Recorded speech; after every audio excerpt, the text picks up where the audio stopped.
Assalamualaikum warahmatullahi wabarakatuh. Jumpa lagi. Setelah sekian lama gue nggak muncul, hari ini gue memberanikan diri dan menguatkan tekad untuk jauh-jauh dari kasur supaya gue bisa membuat sesuatu. Dan hari ini alhamdulillah terwujud. Gue membuat sesuatu. Hari ini gue mau ngomongin masalah MC pernikahan di era new normal. Banyak banget simulasi-simulasi wedding yang dilakukan oleh asosiasi, oleh gedung, oleh WO, oleh hotel, banyak sekali simulasi. Dan poinnya adalah satu, gimana mereka semua bisa menerapkan adaptasi baru. Apa sih namanya? New normal itu, kok lupa, adaptasi kebiasaan baru. Nah, itu yang harus banyak digaungkan saat ini. Karena apa? Datang ke pernikahan jauh akan lebih aman dibanding teman-teman untuk datang ke pasar, ke mall. Karena apa? Di pernikahan, di resepsi terutama atau wedding lah, mau akad mau resepsi, itu semuanya sudah dipersiapkan dan sesuai dengan protokol kesehatan yang ada. Baik dari tamu datang ataupun siapapun harus cuci tangan, harus pakai hand sanitizer sering-sering. Kalau perlu pakai sarung tangan, pakai sarung tangan. Kalau perlu pakai face shield, perlu pakai face shield. Yang jelas pakai masker itu hukumnya wajib. Kemudian jaga jarak itu hukumnya wajib. Jadi ada 3 hal yang menjadi hukumnya wajib. Yang pertama, selalu cuci tangan. Kalau tidak sempat cuci tangan berarti menggunakan hand sanitizer. Yang kedua, wajib menggunakan masker. Yang ketiga, wajib untuk jaga jarak. Ini adalah 3 kewajiban yang harus dilakukan oleh semuanya. Nah, dari 3 kewajiban ini ada turunannya. Supaya lebih aman bisa pakai face shield.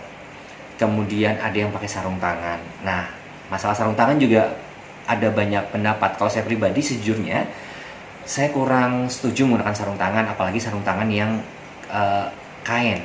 Karena apa? Ini akan menjadi kuman mengumpul semua di tangan. Ya kan? Tapi kalau misalnya yang latex atau yang karet itu kita masih bisa pakai hand sanitizer gitu, cuman hanya pasti akan lembab, tangan kita akan lembab, di dalamnya itu pasti akan kayak basah gitu. Jadi kalau saya lebih prefer sejujurnya saya tidak pakai sarung tangan, tapi saya sering-sering menggunakan hand sanitizer. Kemudian masker itu hukumnya wajib untuk MC saat tidak berbicara, tetapi saat berbicara nggak apa-apa maskernya dibuka. Kenapa boleh dibuka? Karena mic kita itu sudah pakai cover, pakai sarung mic. Nah, di sisi lain, kenapa harus ada face shield? Kapan? Nah gini, kapan kita pakai face shield sebagai MC nih ya? Kapan kita pakai face shield? Kapan kita tidak pakai face shield? Oke, gini, kalau menurut pendapat saya, kapan kita pakai face shield? Di saat jarak kita dengan tamu atau dengan orang lain itu berdekatan. Kan tidak semua gedung itu memiliki space untuk MC ini luas. Ada yang gedung kita tuh harus berdiri mau nggak mau di arah tangga naik. Nah, arah tangga naik ini kan banyak orang yang lalu lalang. Nah, di situ kita harus pakai face shield. Kenapa? Supaya nggak droplet kemana-mana kalau ngomong, gitu ya. Tapi kalau kita punya space yang ya let's say jarak kita 2 meter lah, diameter jari-jari 2 meter gitu, kita nggak usah pakai face shield. Sarung masker cocok diturunkan dan kita ngomong, setelah beres ngomong ya tutup lagi, cover mic tetap steril gitu. Jadi itu kapan kita pakai face shield, kapan kita tidak pakai face shield, dapat dikondisikan. Kemudian masalah masker itu wajib ya, hukumnya wajib. Tapi kalau saat ngomong, kalau saya lebih baik maskernya diturunkan dan ya diturunin gini sih. Nanti kalau pakai tinggal gampang pakai. Kalau pas udah nggak ngomong baru dipakai lagi gitu. Nah, hand sanitizer nih yang sering-sering pakai. Kemudian mic, jangan gantian mic. Kalaupun toh terpaksa harus gantian mic, ini kan ada sarung tangan nih, ada sarung mic. Nah, sarung micnya diganti. Sarung micnya ganti, pakai yang baru. Kalau kita mau pakai lagi, ganti sarung mic yang baru. Jadi kita harus prepare yang namanya sarung mic. Harus ada selalu sarung mic gitu ya. Awal-awalnya tidak mudah, tetapi lama-lama karena terbiasa jadi gampang aja gitu. Yang penting tugas MC hanya mengingatkan 3 hal yang tadi utama itu. Jaga jarak, cuci tangan atau pakai hand sanitizer, yang 3 selalu pakai masker. 3 itu yang harus selalu diulang-ulang oleh MC saat memimpin sebuah acara baik itu resepsi atau akad nikah. Nah, pertanyaannya, kalau akad nikah misalnya, kan itu ada sambutan awal nih, kita ngobrol dari awal nih. Ada sambutan dari calon keluarga mempelai pria, sambutan sama calon keluarga mempelai wanita, sambutan datang. Mic-nya gimana? Kalau mic-nya ada satu, nggak apa-apa. Setelah si A ngomong, sarung mic-nya lepas, ganti yang baru, kasih ke si B.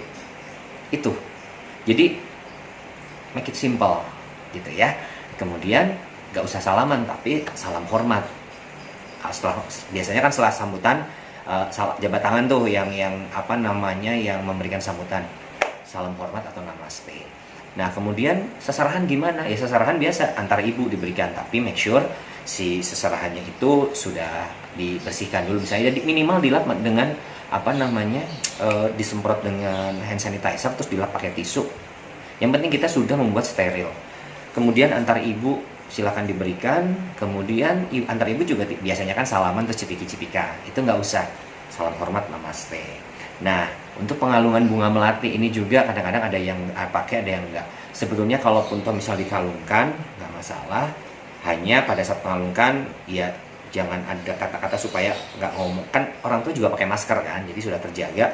Dikalungkan salamnya juga salam namaste. Nah nanti mengiringi masuk ke dalamnya juga kayak formasi bintang 5 gitu, pengantinnya di tengah, orang tua pria orang tua wanita di depan, orang tua pria di belakang. Itu kayak formasi 5 gitu, pengantinnya di tengah maju.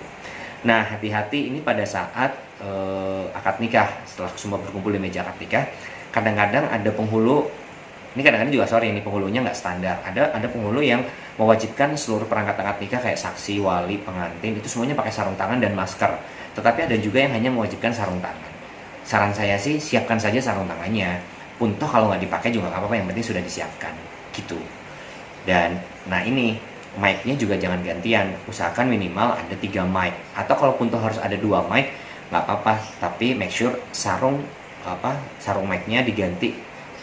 Kalau ada yang mau pakai yang lain. Kemudian pulpen untuk penandatanganan dokumen, pulpennya juga harus ada 6 karena semuanya bertanda tangan di situ. Jadi ini untuk mengantisipasi aja. Make sure setiap orang punya pulpen 1 gitu. Setelah itu sesi foto biasa, foto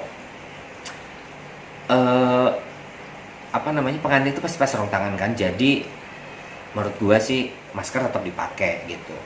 Pada saat penghulu ada. Tapi biasanya ada dua kali take foto. Pertama pakai masker, kedua maskernya dilepas. Nah, kemudian pada saat sungkeman itu kalau saya pribadi, saya akan selalu menyarankan sungkeman kalau bisa jangan, ya istilahnya sentuhannya kayak sungkem Jawa gitu loh, jarak jauh gitu. Jadi anaknya tetap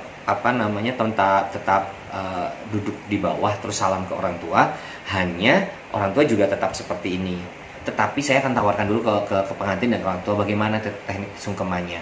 Kalau mereka tetap mau bersimpuh di pangkuan orang tua, saya akan selalu menyarankan silakan tetap pakai masker gitu. Karena kan sebetulnya ada physical distancing family gitu. Mereka kan juga sudah bertemu setiap hari dengan orang tua di rumah gitu. Nah, kalau mereka mau ya silahkan, tapi yang jelas kita sudah menyarankan gitu. Itu kembali lagi kepada kedua mempelai dan kedua orang tua. Foto juga sama. Ada yang namanya family distancing, sama ada namanya physical distancingnya. Itu sih hanya nama istilah aja sih. Kalau menurut saya yang penting kita sudah menjelaskan kepada keluarga bahwa harus berjarak.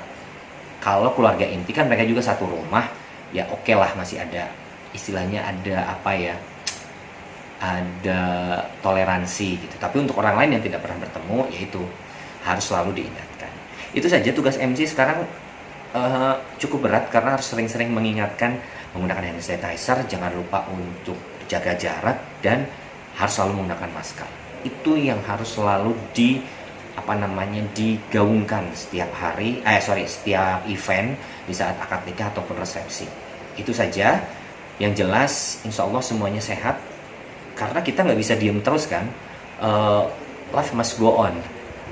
Dapur harus tetap ngebul. Jadi gimana caranya event tetap ada, tetapi semuanya sesuai dengan protokol kesehatan yang sudah disepakati bersama. Banyak simulasi yang digunakan, itu yang jelas semuanya positif, baik untuk kepentingan pribadi gedung atau kepentingan pribadi hotel, kepentingan pribadi WO, kepentingan semua. Tapi intinya adalah semuanya ingin meyakinkan seluruh pihak bahwa melaksanakan pernikahan untuk saat ini sudah aman. Mall aja udah dibuka, pasar udah dibuka, apalagi ini wedding gitu. Walaupun kapasitasnya mungkin harus disesuaikan. Oke, itu saja dari saya. Semoga semuanya sehat. Dan jangan lupa kalau masih mencari MC pernikahan apalagi di era new normal, bisa langsung hubungi saya. Di kolom bawah ini ada nomor handphone saya. Cek aja di bawah. Oke? Assalamualaikum warahmatullahi wabarakatuh.